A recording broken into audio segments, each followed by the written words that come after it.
Igenekerezo rya gatatu ukwezi kw'icumi wazindutse ari umunsi w'amarira kuri Iradukunda Pacheli benshi bamuzi ku izina rya LANDRY PROMOTER kubera ko yinjiye agasho bakaba bamwagiriza igipolisi gicishije ku muvugizi wiwe yuko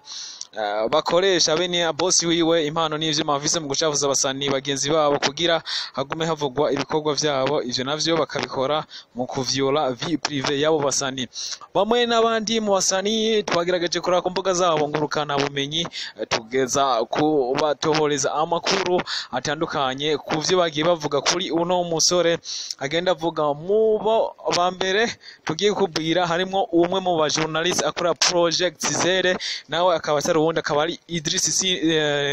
Nindereye ari Simbizi we akaba avuga ati ndababajwe n'ifungwa ry'umwana wanje LANDRY PROMOTER umwana yitanga umuziki ndundi umwana yatumye hirukanwa amakuru y'abanyarwanda abarundi baja muri map namba yarakoze amakosa please nacigwe inkoni ngufi kubera LANDRY umuziki wacu nta gaciro uzogira nagomba ndabibutse ko ivyo yagirizwa ari je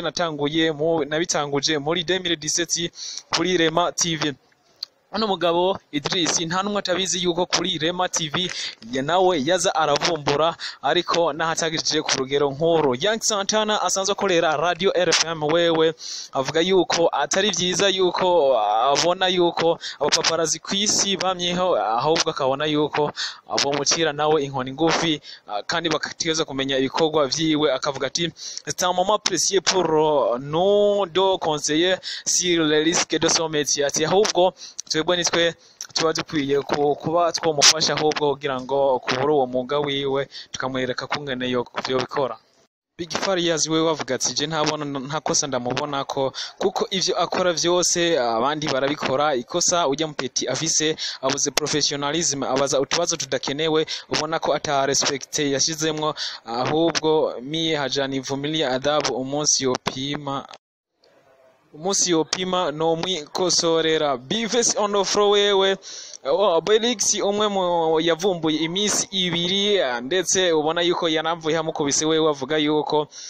ujya mu peti afise target nziza mutaricara ngo muyage ntiwo kwibaza ko ashaka kuguponda ariko ofo irebye intention serema n'ikintu yaguyemo atize donc asanga yaguye mu tuerere hapa na pare. None bano batari bose ariko reka tugende turangirize kuri uno mu guy B-face wewe wavuga ati yo vyahaye umbeti bamufunze kweri muri entertainment ukuvumbura abantu ni kawaida hose birakogwa sema tu nibaza ko yagize ikibazo ca police idatahura ukuntu music industry ikora bigaca bicangana n'uyu musani wacu ata experience n'ubumenyi abifisemwo. Ibi nibindi ni ibintu bishobora kwerekana yuko abasari batishimiye namba na gatoyi ifungwa ry'uyu mupeti na kare tuzi yuko ibintu vyo kuvumbura n'ahandi haba mu Rwanda usanga naho nyene bikorwaho bakavuga ati bagakoresha kugwa gitumo. Jojo Paparazzi yarabitanguye Idris Nindereye yarabibandanya